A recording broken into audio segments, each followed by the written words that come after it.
আমরা এবার বাজেট করেছি, আপনারা জানেন। আমি জানি না আপনারা কেউ বাজেট দেখছেন কিনা, দেখা উচিত আপনাদের। সে বাজেটে আমরা চেষ্টা করেছি যে মার্জিনাল মানুষ যারা আছে, যারা মডারেট লোক আছে, যারা হাম্বল লোক আছে, তাদের উপরে যেন ট্যাক্সের বোঝা না বলি। আমরা ট্যাক্সটাকে উপরে নিয়ে আসছি যাতে আপনাদের উপরে কোনো বোঝা না হয়। কিন্তু সমস্যাটা হচ্ছে হলো, আপনাদের রিলিফ দেওয়া হয়েছে, এমনকি যে বিদ্যুতের বিল বাড়িয়েছে কয়েকদিন আগে আমি যারা 75 ইউনিট পর্যন্ত বিদ্যুৎ ব্যবহার করে তাদের কোনো দাম বাড়াই নেই। আর আমি জানি গ্রামে যারা বিদ্যুৎ ব্যবহার করে তারা 75-এর বেশি ব্যবহার করে না, সেজন্য সেখানে দাম বাড়াইনি আমরা যাতে এই মার্জিনাল মানুষগুলো যেন কষ্ট না পায় সেই দিকে আমরা চেষ্টা করি। এবং আমাদের প্রধানমন্ত্রী খুবই সচেষ্ট। আমাদের প্রধানমন্ত্রী একটা কল্যাণমূলক রাষ্ট্র তৈরি করতে চায়। এই কল্যাণমূলক রাষ্ট্র তৈরি করতে যেয়ে আজকে উনি ফ্যামিলি কার্ড দিয়েছেন। একটা বাড়ির কর্তৃক যদি মাসে 2000 টাকা পায়, তাহলে এই স্বামীর গঞ্জনা থেকে অ্যাটলিস্ট এই 2000 টাকা তাকে একটা সাপোর্ট দেবে। আসলে এই 2000 টাকাটা যদি বাজারঘাট করে না খেয়ে গ্রামে বস করে যদি কোনো কিছু করতে চায়, এই 2000 টাকা ইনভেস্ট করে ইজিলি করতে পারে।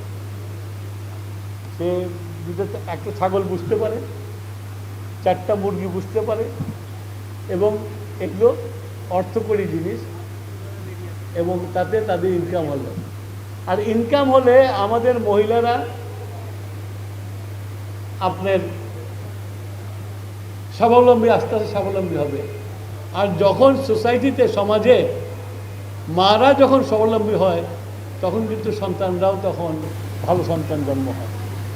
আপনাদের কাছে এইটুকু অনুরোধ থাকলো, বিশেষ করে আমার শিক্ষক ভাই এবং বন্ধুদের কাছে অনুরোধ থাকলো, প্লিজ জাস্টিফাই ইউর স্যালারি।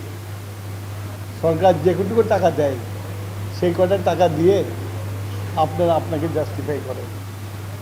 আমি কিন্তু আপনাদের মন্ত্রী, আমিও কিন্তু জাস্টিফাই করি।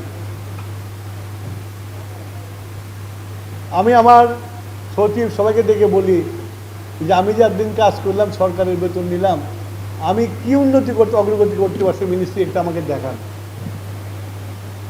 আমি এটা করি, মানে এটা আমার দায়িত্ব। খালি ভোট পাইছি, ভোট পেয়ে মন্ত্রী হয়েছি, সরকার একটা গাড়ি দিছে, লাখ লাখে ঘুরে বেড়াইতেছি, এটার মধ্যে কোনো, আমি মনে করি না কোনো আত্মতৃপ্তি আছে। আত্মতৃপ্তি ওইখানেই যখন আমি কিছু ক্রিয়েটিভ কিছু করতে চাই। যেমন আমি সোলারের জন্য প্রধানমন্ত্রী চাইছে সোলার করতে হবে। আমরা টার্গেট ঠিক করছি 10,000 মেগাওয়াট সোলার করবো আমরা। আর এই সোলার যদি আমরা করতে পারি, সোলারের যে জ্বালানি সেটার কোনো মূল্য নেই, সূর্য, তাহলে আমার দেশের যে জ্বালানি ইম্পোর্ট করি, বিলিয়ন বিলিয়ন ডলার জ্বালানি ইম্পোর্ট করি, সেটা কমে যাবে। আর সেই টাকাটা আমরা আপনাদের পিছনে খরচ করতে পারবো। সেটা কাজ করছি, আমরা অলরেডি পলিসি তৈরি করে ফেলছি, ক্যাবিনেটে অ্যাপ্রুভাল হয়ে গেছে। এখন দেখবেন যে বাড়ির ছাদে ছাদে সব সোলার লাগাই দেওয়া হচ্ছে। এবং সোলার চলে আসলে আপনাদেরও কষ্ট কমে আসবে। আপনারা বলতে পারবেন না বিদ্যুৎ নাই, কেন সোলার থেকে বিদ্যুৎ পাবেন আপনারা। তো আমরা কাজ করছি, আমরা আপনাদের সহযোগিতা চাই।